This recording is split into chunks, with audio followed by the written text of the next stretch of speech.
time once again to slip into your camo, grab your bow, and join us out in the field for another episode of the Up North Journal, presented by PSE Archery. The Up North Journal crew is knocked and ready to rock for another exciting adventure. So let's step outside and hit the trail.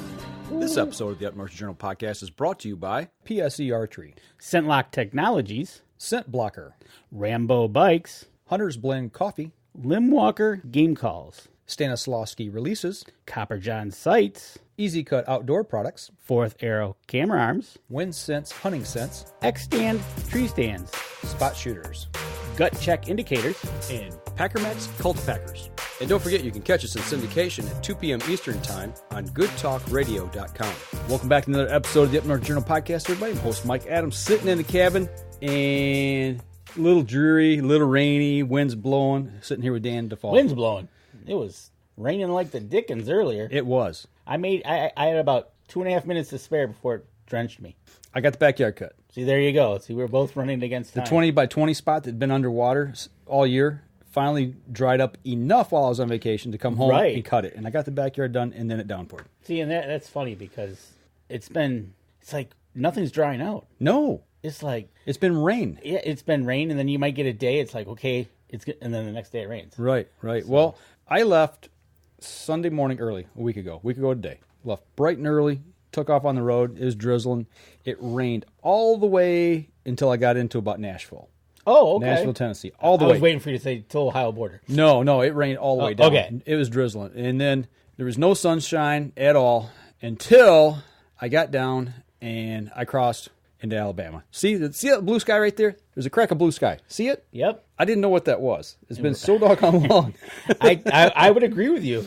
And I didn't see sunshine until I crossed the border. I mean, seriously. You know, it's one of those things that it's that time. You would think we should be drying out here. Yeah. No, it was bad. And that was the first time I saw sun in probably a couple weeks.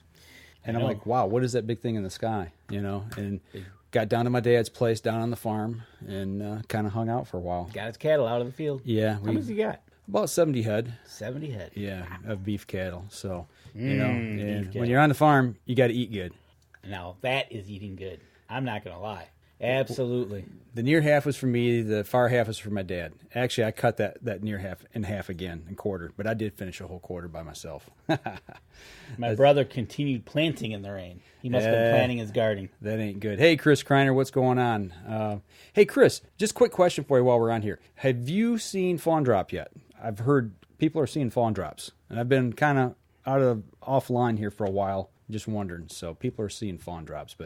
So yeah, I got out and we eat a little food and then we headed down to the beach. You eat a little food? It looks like you're eating half of a watermelon there. Yeah, buddy. it was good, man. You know, southern cooking. It looks good. It looks red. I only put on 2 pounds while I was gone. I did weigh when I got home. You're on vacation. It's all right. 2 pounds. Tomorrow's back to the gym. Going back to the gym tomorrow. I started back today. Okay, that's good. I saw that. So then we had to Gulf Shores.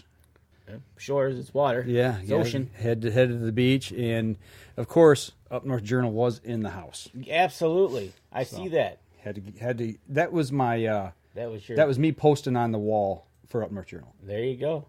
Chris says yes, he found one Friday. Okay, cool. So the fawns are hitting the ground. They are. That means we need to get out and do some coyote hunting. And I think that's exactly what Chris said. Okay, it's time to get out. Start watching for him. Start watching for him. And but yeah, it was one of those things. You took off, you got down there, you made it to the. Look at that, and you made Up North Journal mark. That's right, and footprints and my fingerprint there in the sand, and that was it. And just left tracks and made memories. So yeah, it was cool, man. That was the beach, man, right there on the Gulf of Mexico. But let's get to the good stuff. I mean, that's what this first segment's going to be about right here is, and those of you listening to the podcast, obviously you can't see the photos, so you got to go over and check out our Facebook page or Wednesday. Wednesday when I release it to YouTube, you can always pick it up again. I'll release it in YouTube, and then we'll release the link back on Facebook. Well, while I was down there, I made a friend. Yeah. So you replaced me? No, not really. Oh, okay. But I had to have somebody to talk to. Looks like Big Bird. Yeah, because wife, she just kind of hung out on the beach and chilled, relaxed. And actually, that's what we did a lot of. But yeah, this guy come walking up, and it was amazing to see. I don't know. I don't know what kind of bird that is. Is that a heron of some sort? I'm assuming, yeah. I don't know. I don't know what it is. Did he get? How close were you? I got within probably 20 feet of him. So he's used to people, obviously. Yeah, he wasn't scared. There was people all along the beach, and he was just kind of doing his thing. This was at sunset.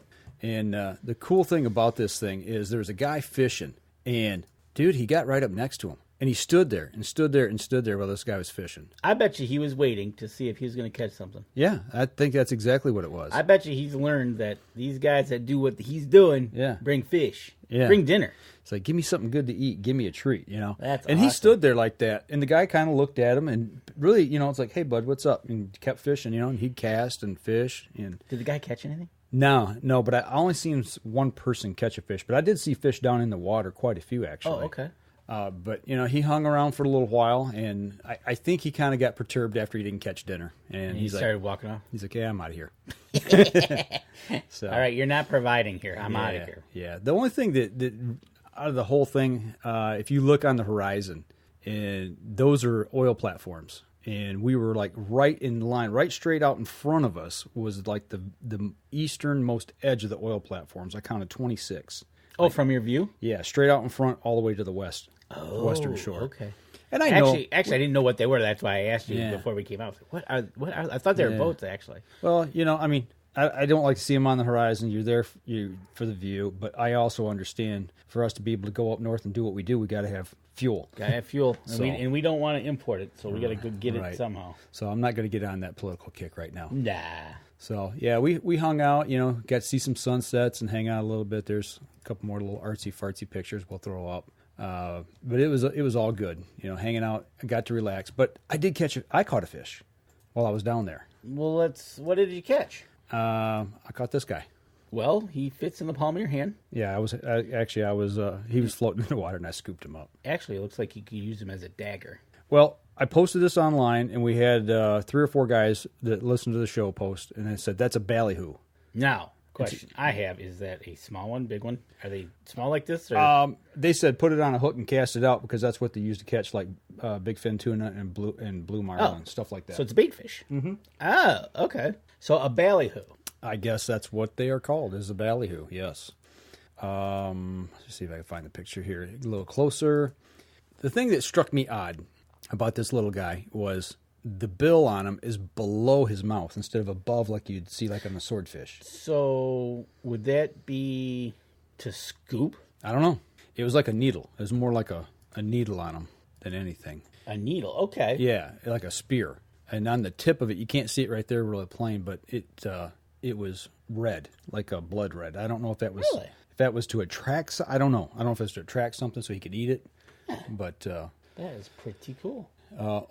Courtney said that she thought that was a crane of some sort. That she thought exactly. Yeah, I had no idea. I'm going to go with the crane family. Yeah. Just not what sure. I just wonder if it's the ones that we're talking about hunting here, sandhill cranes. Yeah, A ribeye in the sky. I did see like a cutout of a ribeye on the side of that bird at one point. I know, right? Absolutely, I would too. There's no doubt about it. And speaking of people getting their lunch and everything, this guy here was trying to eat that crab, and he was having none of it.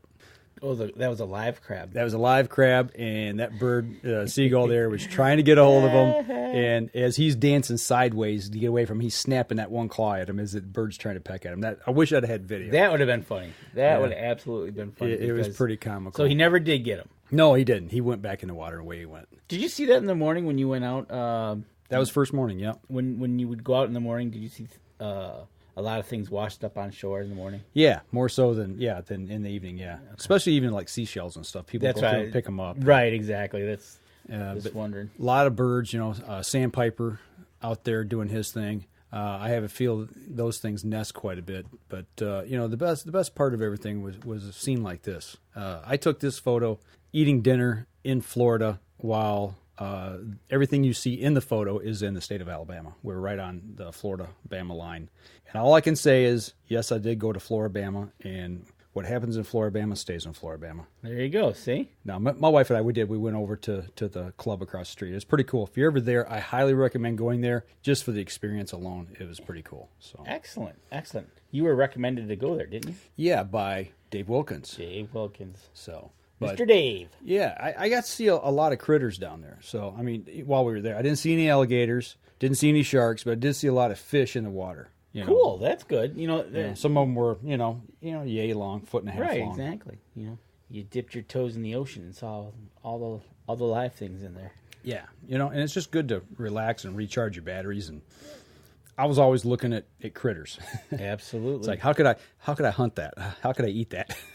And some of them I did eat. I had a lot of shrimp down there too. Right. Shrimp and whitefish. We eat quite a bit of that. So that's awesome. You went off and recharged your batteries. I went away for a couple days myself that weekend, and I ended up running into a familiar face of ours. I saw that. How did that happen? And tell everybody who that was. Well, when you're out in the middle of, well, I guess it's not nowhere when you're over on the south side of Grand Rapids. Hastings is kind of in the middle of the. So actually, we went and agriculture. We went and actually looked for Gun Lake. Okay. And there's a state park over there. So which is north of south Grand Rapids, southeast of Grand Rapids. Okay, it's not the same Gun Lake I'm thinking of, because a buddy of mine that I work with has a cabin on Gun Lake. I wouldn't be surprised if that's the same one. No, his is up past okay. Manistee or Manistique. Manistee. Manistee, yeah. So we went and found this park.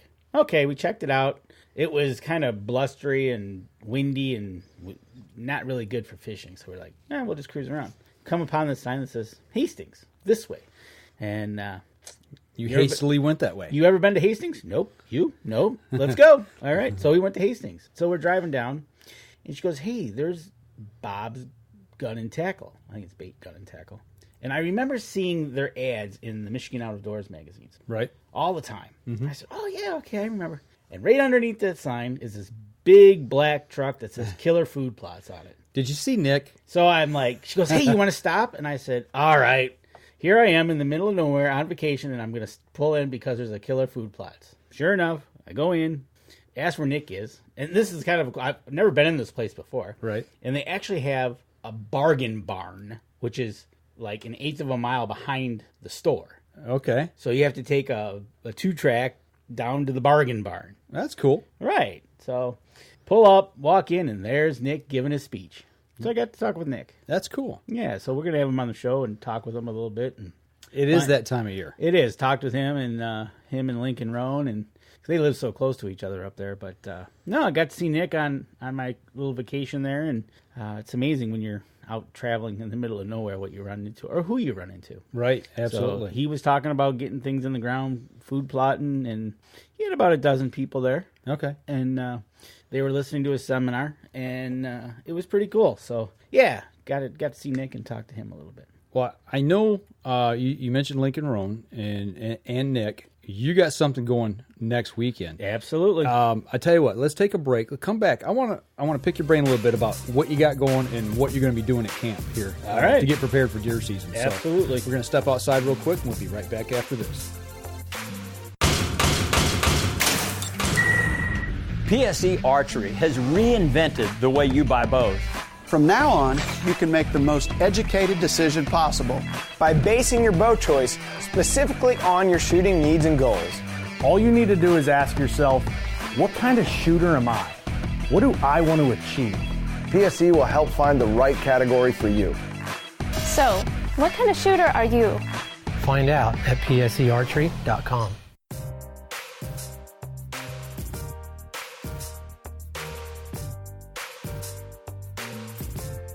Welcome back. Second segment of the show. Back from vacation. Danny and I both. Danny took a short one. I took a long one. Hey, Ken Cicluna, what's going on tonight? Good to see you in the cabin with us tonight. So it's Memorial Day weekend coming up. It's Memorial Day weekend. It's my annual trip up to the cabin. This be your first time up? Yep. So you don't know what you're going to run into when you get there. So you drive in. You got the chainsaw in a location you can properly get to it, just in case you can't get down the trail. Mm-hmm. So, isn't that kind of fun though? I mean, you don't want a bunch of work, but it's like it's anticipation. Am I going to get into camp, or am I going to do a little work? So as you come down the trail, at one point you should be able to see the roof of the cabin. You should be. What does that mean? Well, that's the question. You always first thing is you turn down, you come down the trail and you hit the gate, you unlock the gate and you can see down the trail, and you're like looking to see if anything's crossed the trail. Yeah. then you have to deal with that if you have to. Okay. Then as you start going down the trail, you start looking. You can see the electrical pole, and then you start to see the top of the roof. Then everything should be okay. Okay. Because when you don't see a roof, that's not a good sign. Is the roof blown off the place, or is there too much snow on it that you can't see the roof? Or has too much snow taken it down. Yeah, okay. Gotcha. So that's always like the first, get into camp, get through the trail, make sure the cabin's still standing, unlock the door, and then breaking open the cabin, getting the water up and running, and seeing how everything's made it through the winter. Right now, I know there's a lot of water up there. Mm-hmm. And so... do you have to worry about flooding of your place? No. Or are you up high enough? What they did, basically, when they built this cabin was they actually went through the swamp and came up to like a high spot. Okay. And then that's where they put it. So the creek will probably be high, but our bridge is like got 7 layers to it. Okay. So should be okay. All right. But then once you get in there and you get it up and running and you get a fire going to get the dampness out of the cabin, then it's time to decide what you're going to do. Mm-hmm. Obviously, make all your repairs if necessary first. But I want to get up there, and I got some food plots I want to throw in this month so I can get them going and get some summer food plots for the deer. Okay. What I want to do is I'm going to take the PackerMaxx with me. Okay. Lincoln, you did this down in Indiana, mm-hmm. and Lincoln kind of mentioned about using it as well for... I got to see how... I don't know how tall the weeds are. I don't know what I'm getting into yet. Okay. So, can I mow it? Can I weed whack them? Right. Can I, I'll have my 4-wheelers with me with the drag. I just don't know what I'm going to run into yet. Now, these are the food plots you've already planted last year? Yep. I planted them last year, and so I got to get into them. The one I'm hoping I can do a little bit more work on, it's kind of the one that's more in the open. I want to get that. I want to get some seed down there, get that PackerMaxx in there, kind of get things turned up. Between the PackerMaxx and the drag, I think I should be able to do a pretty good job. Okay. I'd like to one day get a rototiller or of that nature in there and kind of get the ground broke. Right. So. When we had that down there in Indiana, we noticed in that small clearing that we made, I wish I had the photos of it, but I didn't know we were going to go this direction with the talk tonight. But as we turned, it made circles as we were turning with that PackerMaxx. What's the width 4 on feet. that? 4 feet wide. That thing was turning. Obviously, when you take a corner, it turns quicker on the outside than it does on the inside. So it actually tears the ground up a little bit. And you gave me that idea to do that, and I'm hoping with it being soft ground, it'll do that. I'll be able to do that, and I'll probably use the 4-wheeler like you did, because I don't think my Ranger might be too big. For a turning circle radius? Yeah. Okay. So I'm hoping the 4-wheeler will be able to do that. And like Deb says, getting the critters out. Yeah, you never know what you might find inside. Okay. One year we found a weasel. Nice. Little guest. A little white weasel. Did you... Oh, ermine. It was pretty funny, actually. It was one of those YouTube moments when your cousin comes out on the front porch and says, "We got a problem." Huh? What? It's to Houston, we got a problem. Danny, we got a problem. Right. So it actually went out the door, and it was good. And then my brother's asking, am I taking more apple trees? I'm not taking them this time. I'll probably, if that'll probably be a Labor Day thing. Okay. I'll take them up in Labor Day for the fall. I do want to see how our apple trees did do, going in with low expectations, because I know those deer up there will... Right. I put a fence around it. I put an orange snow fence around it. Right. But I don't know what the snow did to the fencing. Right. I got you. Right. So yeah, interesting. Take some before and after pictures of your fields. Absolutely. Let us kind of know what you're doing up there, and your trees too. See how they did. I'm hoping the couple trees in the woods made it. I'm hoping the ones in the fields made it as well. Mm-hmm. So I think I want to get some oats and clover. That's what I was going to ask you. What are you going to plant? I know Wayne has mentioned about getting some oats down and some red clover, I think it was. I'd like to get some of that, pick some up, get that down. I know my cousin's got some seed as well. I'll probably bring home some soil samples. That was going to be the next thing. Have you taken soil samples? I did. This would be the second year. Okay. This is the start of the second summer. I took it the first summer. Okay. I didn't, or did I do it last year? Did you put anything into the soil? I did. Yep, I did exactly what they recommended. So now I'm going to take a soil sample from each field and see what send it's doing. it and see where I'm at. Okay, cool. And hopefully the pH level will be better. There you go. So up there we can also put out minerals. I will check. I know we got a couple of blocks out, so I'll check to see how those are looking. If I can get my hands on a couple other ones, I'll add that out there, and then I might put up some cameras. Okay. Because I'll be going back in July. Okay. So I'll be starting to set my cameras up because I'll do it in Memorial. I'll catch them in July, and then I'll reset them and get them in Labor Day. So you put them on now, you start to see that antler development. Yep, I'll start to see the antlers, and I'll start to see the young ones start to coming by, along with the young bear, and the wolves, and everything else that lives up there. Have you ever got a wolf on camera? Yes, got a wolf couple times. Yeah, I think you did show me that, didn't you? If I remember right. I don't know why I asked that. I can't remember. I'm getting old. You are, and you're right.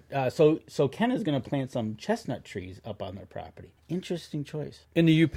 Yeah. Are those American chestnuts, Ken, by chance? And if so, let us know how those do. I've heard some people have problems with those. This far north. Yeah. Not that they don't grow. They do grow. They just don't produce a mass crop. Yeah, you got to watch because we might be on the northern edge of their boundaries. Well, we're close. So and like we've talked before, when you buy things from nurseries, if you can get them from a nursery around here where they're raised around here, as opposed if you were to take I'll just say for extreme wise, Southern Florida nursery and throw it up into the UP. Yeah, tree gets a little shocked unless. Yeah, you think of it like it was just like me going on vacation. I went from here. It was in the 40s and 50s, and I travel, a day all the way down to the Gulf, and it's 80 degrees, and it's like hot. Right, this is hot. Did you get sunburned? My below my knees did a little bit, and top of my feet.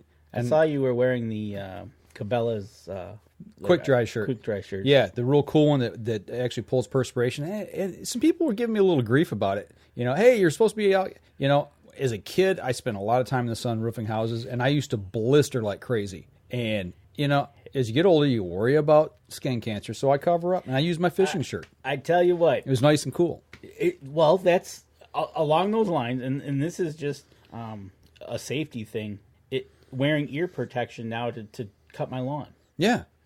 Something I wish I'd done some stuff like that because now I got constant ringing. I got tinnitus like crazy in my ears. Right, I never would have thought that, but now lately in the last few years with this push for safety, it goes from the workplace. It's actually trickling home now, whether it be eye protection or hearing protection or sun protection. Yep. And at our age, I hate to admit it, skin cancer type things, we don't want to play around with that. No, I don't want to have to deal with it. And, I still get enough sun as it is. I'm not, tan by any stretch of the imagination, but, I got a little bit on my face, and I got a little bit of peeling on my nose. So, I got some sun, enough that I wanted. There you go. That was it. So. And that's one of those things. It's I need about 100% blocker. Right. Yeah, you're fair skinned as well. Right. So, but yeah, so this weekend, get up there. Get the cabin open. Once that gets settled down, probably spend Saturday just putting in food plots, getting everything tested, pulling the soil samples to bring home, send those get tested. So when I go back in July, I can pick up what I need on my way up, have it, throw it out on the plots. Do you fully open up camp, turn water on and all that? Yep, absolutely. It's always yes. Fingers crossed. Yeah. Because you just basically replumbed the whole place last time. We just replumbed it. You put PEX in, right? Yep, we put PEX in last year. This will be interesting to see how that works. Right? I don't mean to laugh, but you're going to find out. Yeah, hopefully it's real smooth, because I know last time you went up, you had a heck of a time. Yeah, the last time we had all the pipes frozen. That didn't go over. Turn the water on, it looked like the Bellagio. Yeah. Fountains everywhere. Fountains everywhere was right. Oh, so Ken's got an answer. They were from Pennsylvania, not sure on the kind of chestnut. Okay. These ones are supposed to produce in 5 to 6 years. We shall see. We got them for $10 a piece. So there you go. $10 a piece, plant 6 of them, see what happens. Right. You can't go wrong. $10 a piece and see what happens. You can't go wrong with that. Denny Steiner's in the house tonight. Hey, Denny, what's going on? Denny Steiner. So I tell you what, let's go ahead and we'll throw it to another break, and we come back. If you got any questions on that, we'll cover those, and we'll kind of move along, because I got some stuff I really want to talk about. I'm going to pick Denny's brain a little bit too here. So we're going to step outside, take our second break, and we'll be right back after this. PSE Archery has always dominated the speed category. Now, the most revolutionary cam system ever to hit the market has perfected the shooting experience. Introducing PSE's Evolve Cam System, featuring extremely high let-off capabilities and the smoothest draw cycle in history. No other cam system has ever delivered this level of total comfort and total control. Experience PSE. Experience performance. Welcome back, third segment of the show. What is going on? You're laughing over there. What's up? Deb says you pray. You pray when you turn the water on. Yeah, that's right. Yeah. You wait until that pump cycles and stops. And you're like... And then you listen for the drip or the spray. I hear you. Well, so you're going to camp and opening camp up. I've been to camp. We had our annual meeting at our camp. While I was on vacation, I went and visited a deer camp. Oh, yeah. With my dad that he's looking at. And as you know, we talked about it on the show that I've actually got partnered with 3 other guys down in Indiana on a camp there. So after being at our camp, you getting ready to go open your camp, me going and visiting another one out of state and starting another one, it's like all this stuff about camps, talking about camps, talking about rules, talking about like-minded people. And I thought, this is a good opportunity right now. Of some of the situations I've seen, I know yours is a little different because yours is family-oriented, about if you were to join a camp, what would that be like? And what are some of the things you should consider when joining a camp? Is it a right fit for me, or is it not a right fit for me? That is an interesting question. We'll go on the premise you're joining a non-family camp. That's kind of the things we'll stay on that side of it, because obviously with my camp being all family, it's all family typically, and that can create a whole set of unique circumstances. We'll just leave it at that, because the reality is, whether it's 4 people, whether it's 9 people, or whether it's 15 people, it's hard to get everybody on the same page and point that bus in a direction and head towards that goal. Okay, so let's go with this. You're joining the camp. Are you joining it blindly, or are you being invited by another member that says, hey, would you join my camp with me? Let me ask you that, because... Say that again?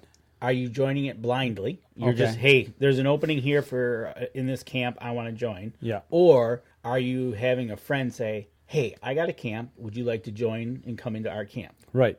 The reason I'm asking is because, just like you said, if you go blindly into a camp, it's kind of hard to gauge where everybody's at, whether you're at 4, 9, 15, and say, And what does that mean? Right. Am I walking into conservation gun-ho, or am I walking into right on the next to the Brown it's down membership of PETA? You don't know what their mindset is. And so when you think about that, it almost like you'd wish if this happens, you'd want somebody that you know going in, so there's at least 2 of you. Right. Because usually that person is pretty like-minded. Right, exactly. You know? Those are some of the things that we're dealing with. I'm going to put this out there right now. The camp we looked at, and I'm not going to say the name of the camp or anything. I'm not even going to tell you exactly where it's at, other than the fact it's in central Alabama, that my dad went and looked at.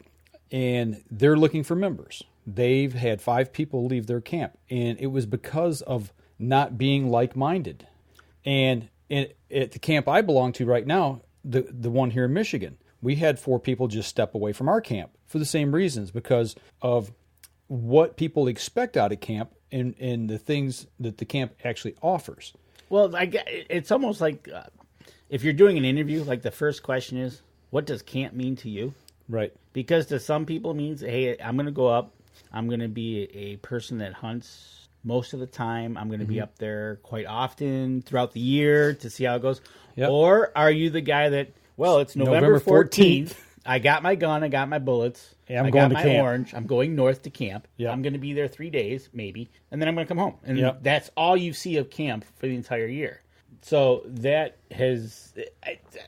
Yeah, that's an interesting question. Definitely going in. And then, you're in there, and then if you have meetings to discuss rules, bylaws, and that, kind of getting a gist of where Hunter 1 sits, Hunter 2 sits, and just kind of start to feel, are they approachable? Yeah. Does the camp offer, the camp as a whole is an open book, and, you maybe make a draw for your blind for that morning or stand, or do you have a dedicated hunting area for you and your family only? Those are some of those types of Well, things. that's some of the rules, that are always talked Things about. to consider. Are they going to allow bow hunting? Are they going to allow rifle muzzleloading? Are they going to allow youth hunt? All these things got to be settled upon because some people don't like. What you expect out of a camp could be totally different than what's offered when you get involved. It's those questions that you need to ask.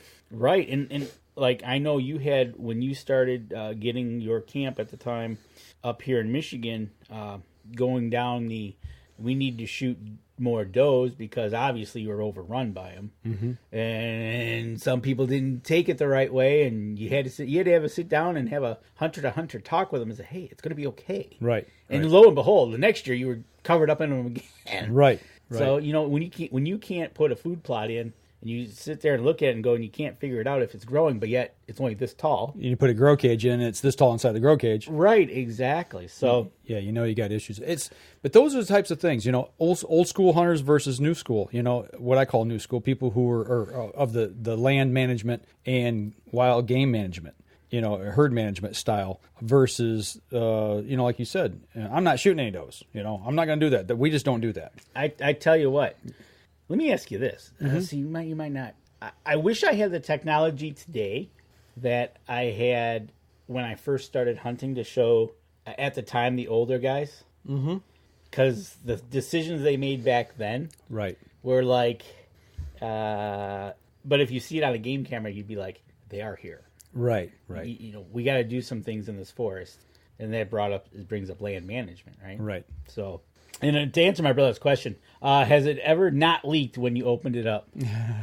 I think there's a couple times that we lucked out. Opened up camp and no water leaks. Yeah, I think there was a few times that... I'm thinking that Danny the plumber did a fine job, and I bet you open it up and you don't have any leaks. I got to hand it out to my cousin and his son and son-in-law. And my brother was there too, and it was a busy weekend. But we got it done. So now I'm just hoping everything was shut down properly. Right. And everything goes in. So, but no, going back to your question about camps, walking into a blind camp, just signing up and say, hey, that would be interesting. Well, that's kind of what my dad and I did. He's heard a lot about this camp. And they're looking for members. So anybody that's looking for a hunting camp or hunting opportunity in central Alabama, get a hold of me and I'll pass the name along to the person that's taking prospective members, because that's what we did. My dad got a hold of this guy through mutual friends. Said, "Hey, I'd like to come take a look and see what you've got to offer." And while I was on vacation, actually, what's today? Sunday. This was yesterday morning. We met this gentleman in a nearby town and followed this person down to their camp. Halfway there, in the middle of nowhere, my dad's truck dies. Really? That was the interesting part. That's why I was late getting home last night. That's why you were late getting out of heading home. So we went down, and actually the tour of the property took a lot longer than what I thought. How many acres? 2,600. It's a big camp. It's huge. Because yours is 640 here, right? Yes. Oh, my. And the thing that my dad, being an old school hunter, and what was nice is the guy that we went with down there, and another member who was there at that same time, all four of us rode around together on the property in a truck. And the fact that my dad's truck broke down on the way down, we finished the trip going down with the gentleman we were following. So the three of us were in the truck, and we got to listen to him talk about camp, their hunting styles, philosophy, what they want to do with the camp. And then he got to listen more so to me than my dad about hunting philosophy and what we believe in. They're wanting to go in the direction of deer management. They've started about 3 years ago, which is actually about the same time we started at our camp. Yep. And so I give them my background and what I've learned and kind of what I thought and how it might apply to that camp. So it was a really good conversation, back and forth. And then the other gentleman, like I said, we got to camp. He joined us and they took us around. But this is a lease. It's all lease property, which has its own unique set of circumstances. Yes. Versus buying land. But the biggest thing I was trying to convince my dad, he's going to be 75 this year. And it boils down to opportunity. He wants to hunt. He doesn't want to drive all the way to Michigan anymore, which I understand why. The opportunity's not there in Indiana for me to bring him to Indiana, just by the rules that we have set up at that camp. And he just wants to get out and do some hunting on some big bucks. They got big bucks. Do they? But they got big bucks. Okay. Yeah. Trail cam photos do not lie. Right? No, they don't lie. The tracks that I saw while on the property in the 2 tracks do not lie. Okay. The sign that I saw a ton of turkey, and actually saw turkey poults that couldn't have been hatched more in a couple days. Really? That was cool. Yeah. But there was hens all over the place, so I figured their clutches are just now hatching. Okay. So they were all on the ground, obviously middle of the day, but they were in some thick cover. So that was pretty cool. That's pretty cool. So so this place offers the ability to deer hunt and turkey hunt. Yeah, absolutely. Any other game? Not really. I mean, there's some small game opportunity, but right. yeah, maybe some quail. I'm not sure. I didn't ask that. Don't think about that here in Michigan. Right. Can't kill the songbird. Right. So, but my dad, he keeps going, well, I just don't know if I want to spend the money because there's no lodge there or common house to use as sleeping quarters like we've got here in Michigan. Oh, so... Campers. Okay. Campers. Okay. And they do have power on the property, which is nice the way they had it set up. Come off power pole, they had 10 or 12 different lots, poles with a plug in so you can plug your camper in. Okay, so almost like a mini campground.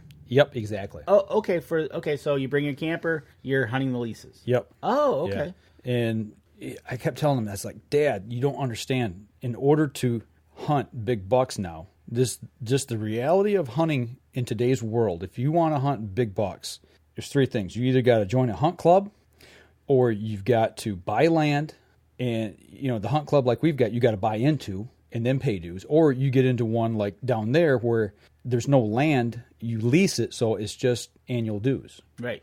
Or you go to an outfitter and pay an outfitter to hunt big bucks.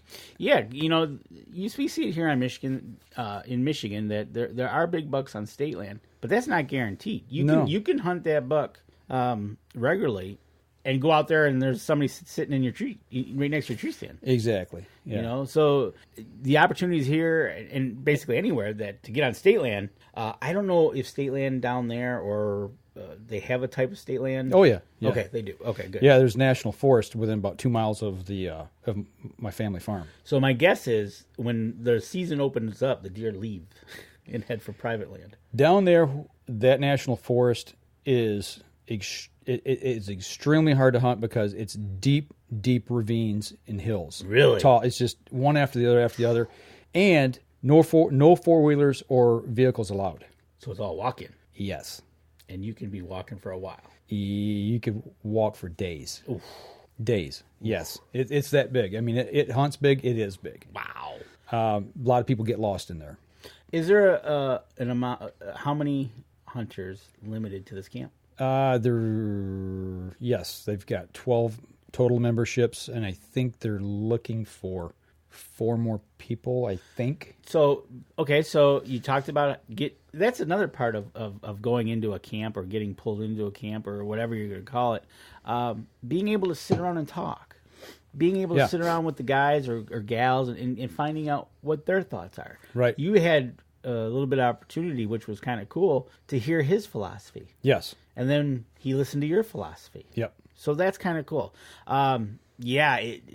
Man, almost like an interview process, really. It is, and really, if you're going to join a hunting camp, no matter what, if it's a club like here in Michigan, or if it's one like down in Indiana or Alabama, or you're wanting to start one, I will say this: starting a hunting camp with your friends sometimes might not be the best thing to do, because I'll tell you, just like putting friendships together in a working condition, it can work great, or it can tear a friendship apart. It can blow a friendship apart. Absolutely.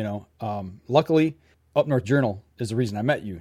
It wasn't the fact that I met you, then we did Up North Journal. Right. So actually, it worked the other way. And and that's funny you mentioned that. That's also the reason I bring this up is because I see my brother's watching.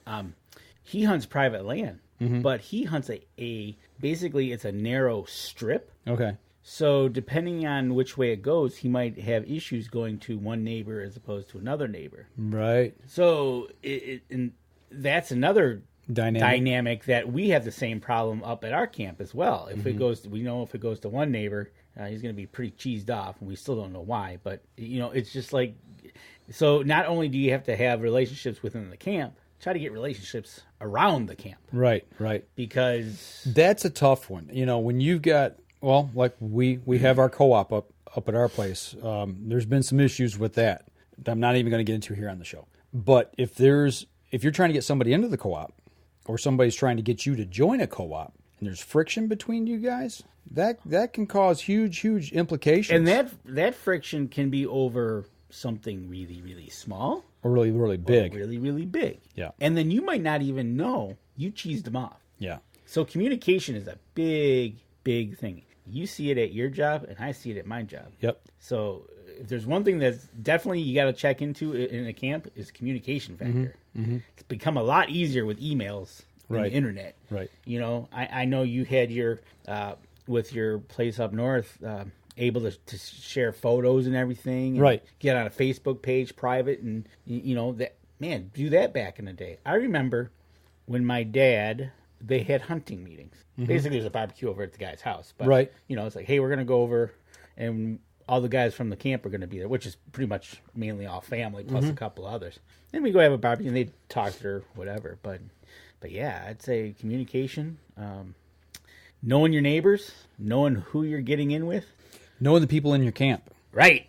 That's the first and foremost important thing. You know, hunting philosophy is huge. It is huge. It can divide a camp up. You know, baiting or not baiting, whether it's, you know, legal or not legal.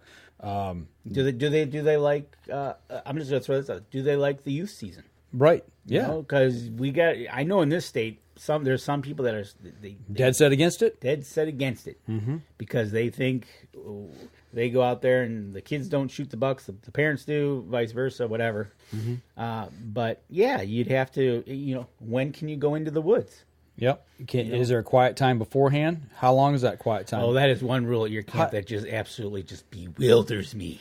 Well, that's going to change. Is that no hunting the week before gun season? That's going to change. That's like prime time. It's but those are things that, you know, when my dad got into that camp, that's the way it was, you know. And well, yeah, I was just like, I was just along for the ride. I couldn't say anything. See, at the time, how many of them bow hunted? My dad and one other person. That's why 2 out of 9. Yeah. Right? Well, there was 10 at that time. Oh, 2 out of 10. Okay. Yeah, there's 9 now. But the point was, yeah, a lot of them don't allow bow hunting because most of them are rifle hunters in some camps, and they don't want people killing the bucks before they get the opportunity to. Right. You know, those are things you really got to think about before you join a camp. Absolutely. If you become a bow hunter later on, like my dad, you know, he doesn't bow hunt so much now. He's using a crossbow. He could get out there though. It's those types of things you really gotta think about. So. Okay, so my brother just confirmed it. Bad issues, not friendly. 600 feet wide by a half a mile deep. That's tough hunting. That's what he hunts. You know, and you think about the main section of our property here in Michigan. It's a half mile wide, mile and a half long. You know, it's not square. It's rectangle. It makes it tough for people to get to certain stands and driving issues, like you said. Oh yeah, driving through a certain spot where somebody may be hunting, or you know, or are you sharing areas? Oh, that's the other part. Does if you're a early riser, like to get to your stand an hour before daylight, get everything calmed down, and you got Mr. 5 Minute Man zipping through at 100 miles an hour in his truck, yeah, or a quad or whatever, whatever it might be, you know, trying to get there as the sun's coming up because he typically runs late. It's like, right, been there. So it's just a lot of things to think about when you're going to join or start a hunting camp.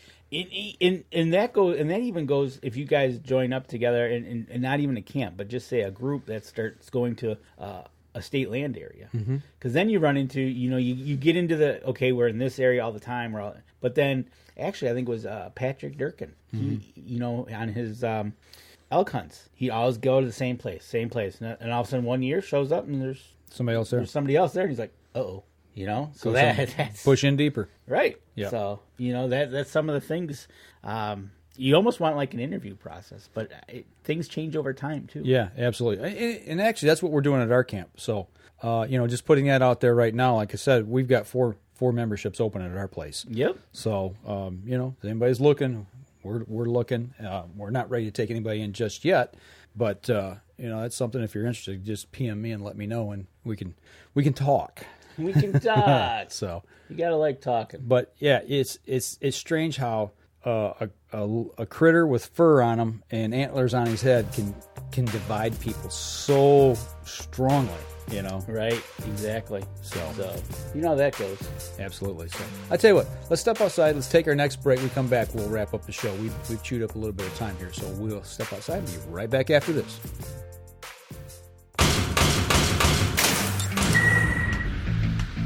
Acceleration is part of PSE's DNA. PSE pioneered the speed movement. Now they've developed the vapor category to help you find the most powerful bows on the market to fit you. High speed equates to intense power and building the momentum you need to be successful. Are you a vapor shooter? Find out at psearchery.com.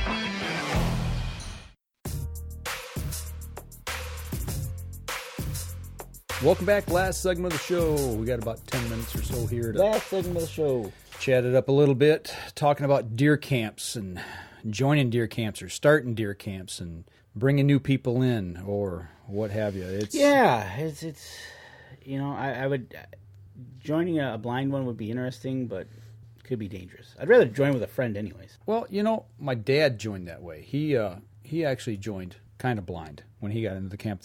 Is that how he did it? Yeah, kind of. Well, a friend of his told him that a friend of his was a member there and was going to sell their membership. Oh, okay. And So- he wanted a place to hunt. Yep, wanted another, another place to hunt, and that became our place to hunt at that time. You know, Gotcha. We sold our cabin after that, but yeah. Long story short, you know, my dad retired, moved south, handed the membership off to me, and you know, I'm into deer. Started into deer management about the time that I got the membership handed to me. So you know, I started kind of pushing a little bit on that side, and that's kind of where we're at now. You know, and like I said, the mindsets change. People get older.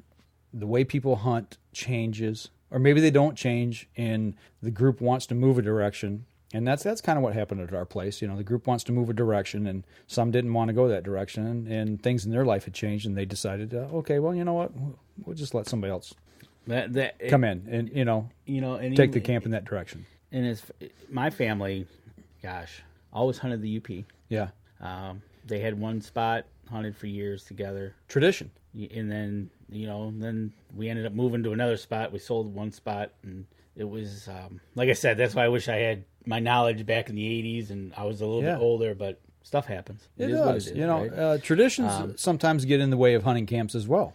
So, you know, the younger cousins that we have got together. We got what we got today, and it's working out good. You know, like you said, we're all family. Right. So we're all on the same mindset basically, and it's one of those things. We have a good time. We get to see family, and we bring up friends every once in a while, and we have a good time.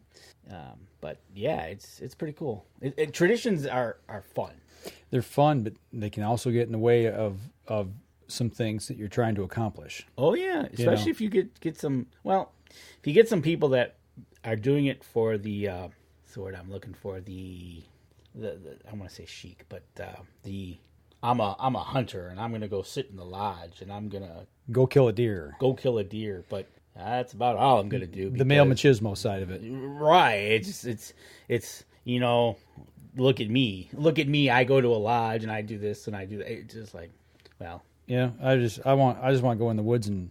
You know, I want to go into the woods, make it better, have some fun, make it better, see the birds and the squirrels and the deer and the bear and everything. But when I get back to camp, I want to have some fun too. Sure. Talking and having a good time instead of swapping stories and telling lies. Right, exactly. Instead of some of these people, you know, it's like, where on planet Earth are you coming from? Right. Yeah. It's sometimes it makes you go, huh? You know, that's no lie there, because that just, and we see it sometimes when we're out doing our public events. It's like, we love to listen to people talk. Don't get us wrong. But you can tell right away. But there's some stories you just like, whoa. Yeah, you can tell right away of what type of person they are in the woods. Right. Or at camp or whatever it is. Kid you not, I had one guy when I was hunting Mile. The last time I hunted in Mile, the guy, I looked at his buck, and basically his motto was keep shooting until it was down. How many holes did it have in it? He had 5 holes in it. Wow. I kid you not. And I was like, excuse me, where are you hunting? Because I'm not going there. Right. And it was basically his motto was shoot until it's down. He hit it. He shot the front leg off, shot an antler off, shot it in the neck, shot it in the rear, and I think he hit it one more time. And I was like, whoa. Check, please. Yeah, I'm leaving. that's the kind of person you don't want to be anywhere near. Again, in my other last year, coming across... That was state land, I take it. Yes, coming across up over a hill. All of a sudden, a semi-automatic rings out, Mm-hmm. and we can hear the bullets going through the woods. Mm-hmm. We're like, hey! So we get up, we get down up to the road. These two guys come around. The one guy had a 12 gauge, and he had a bandoleros on, and he had them loaded up. Right, the same look. And his buddy had it was a Springfield 30-06 semi-auto World War II, and hey, did you see anybody shoot? No. We're out of there. Right. So, and my brother's right. Best memories, absolutely. You know, ultimately, I think that's what we're all looking for. Memories. You know, you're out there to make memories and give back to the resource. To me, at least for me, to be able to give back to the resource. Like this weekend, we're going to go up, open the cabin, and we're going to go put in food plots. Right. And the reason we're putting in food plots is for the wildlife. Mm-hmm.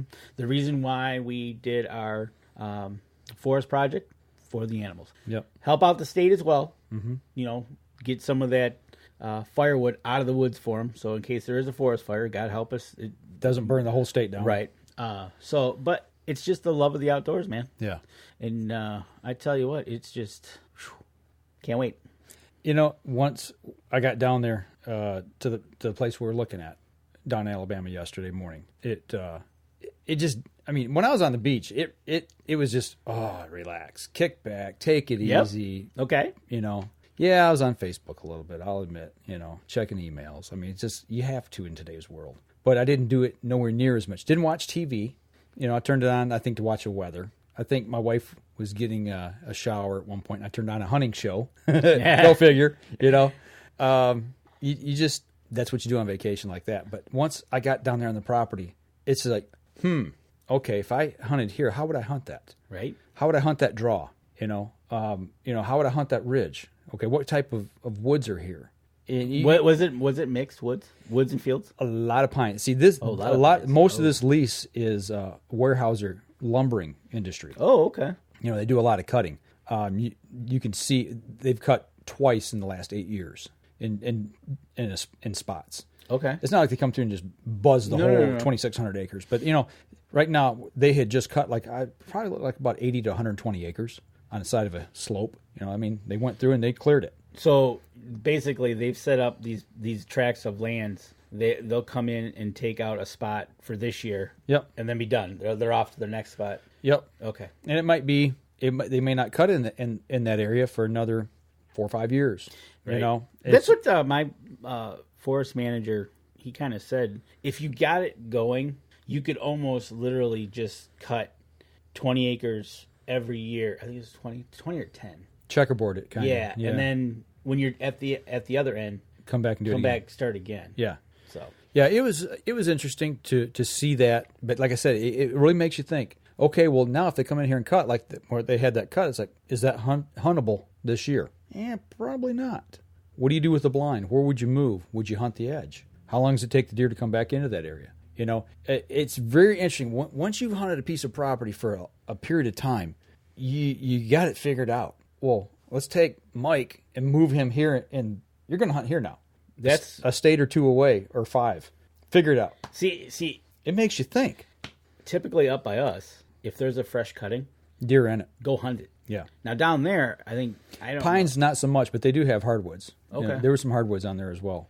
Yeah. And creek bottoms, and that was the big thing. It reminded me a lot of when I hunted over at Clint Turner's place in Illinois. Oh yeah, okay. But a ton of woods versus at big agriculture in a big deep ravine. Right.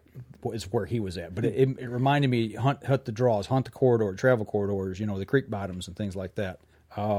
It's just, the other thing that really got me is, you know, I've been to Alabama, down to the family farm every year as a kid, spent summers down there, you know, and travel the general area. But, you know, not being out of that area much, like I'd never been south of Birmingham. Okay. Went down to the Gulf, you know, and traveling that whole state, traveling down to that hunting camp. The freeways reminded me of going up north here in Michigan. Woods, just woods, no agriculture. Like when you travel Indiana, Ohio, Kentucky, Tennessee, there's fields. You see wood lots. Right. You know, but this is just woods. And you could see, okay, maybe they clear cut a section behind that. going along the freeway, and you can kind of see in there. But on the other side of that is more woods. It's just big tracts of wooded area. I was blown away. I never knew that about the state. That's pretty cool. That there was that much timber in that state at least along the freeways and the roads that I traveled. Okay, so there's a lot of timber there then. Yeah. And if they can come in and just do tracks of cuts at a time, then there's a lot of timber. Yeah, and a lot of critters in there too. Absolutely. I can imagine. So, but that's probably the one thing I really noticed a lot. And even traveling south, I'd look in a field. How would I hunt that? Right? Man, that looks like a good deer hunting spot, man. I think deer would be on that edge right there. Where would I put a tree stand? Do you ever do that going down the highway? Oh, absolutely. I did it when we were heading over to Grand Rapids. You'll see blinds, elevated blinds, and you'll look to see what. Why are they hunting there? And it was kind of funny. Most of the elevated blinds were hunting edges. Yeah, they were hunting the ag field. Then you had the edge, and then sometimes it went into a woods, or sometimes that was almost like a hedgerow, and then it got into like a CRP field type. Yeah, where you could see the deer, so they're hunting both sides. And so, oh yeah, absolutely, you got to do that. That's just so. How would you hunt that? I don't know.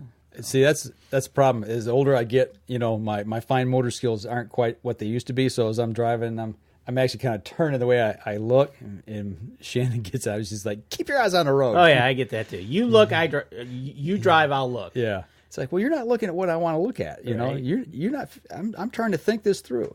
Did you see any coyotes or anything traveling? Not alive. Okay. Yeah, right. Dead on the side of the road. Yeah, okay. I saw a good. I'd say 6, 7, 8 of them. Okay. Yeah. I was wondering because I traveled 2,250 miles though. Right, I know you did. A week. That's what I was like. Yeah, we put a lot of miles on. I wonder what you saw. But yeah, actually, it was over 2,300 miles we put on. Cool. In a week's time. So, yeah, a lot of critters, a lot of armadillos down there. They got armadillos. Okay. I've seen a lot of those. I saw deer in every state except. No, I take that back. On the way down, we saw deer in every state until we got to Tennessee. Didn't see anything in Tennessee or Alabama. Then once we were there, I saw them in Alabama, and then I saw them in Tennessee coming back. Okay. So seen deer in every state that we went through.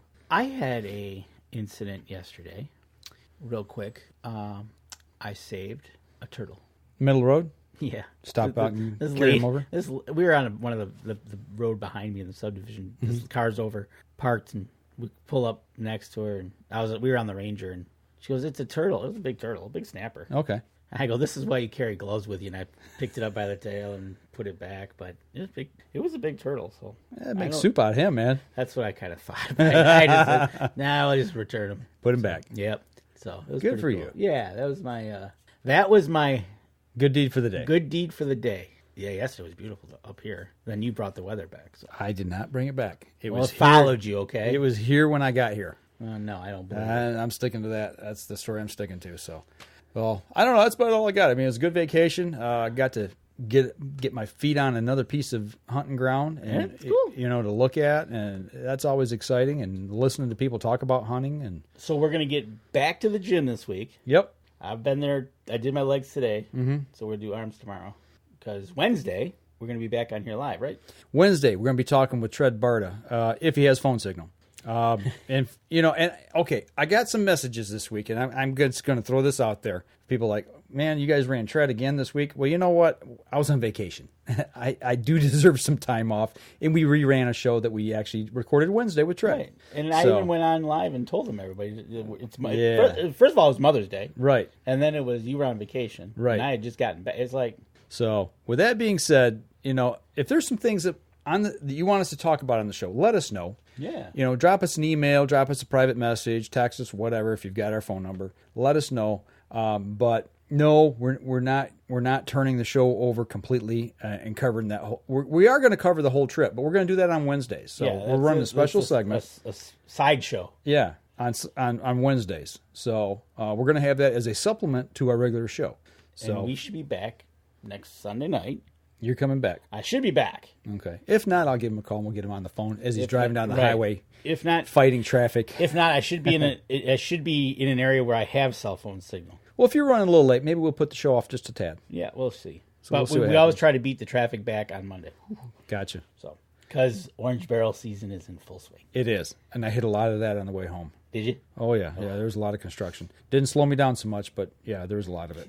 I know. That's one thing about traveling late at night on a Saturday. You can get through some of that stuff pretty quick. So. Right, exactly. So, but I tell you what, for the podcast portion of the show, we're going to go ahead and wrap it up. We'll hang on to the live stream here for a few minutes if you got any questions. So we're going to wrap up the podcast portion. We'll see you again next week, folks. And don't forget, you can catch us in syndication at 2 p.m. Eastern Time on goodtalkradio.com. This episode was brought to you by PSE Archery, Scentlock Technologies, Scent Blocker, Rambo Bikes, Hunter's Blend Coffee, Limb Walker Game Calls, Stanislawski Releases, Copper John Sights, Easy Cut Outdoor Products, Fourth Arrow Camera Arms, Wind Sense Hunting Sense, X-Stand Tree Stands, Spot Shooters, Gut Check Indicators, and PackerMaxx Cultipackers.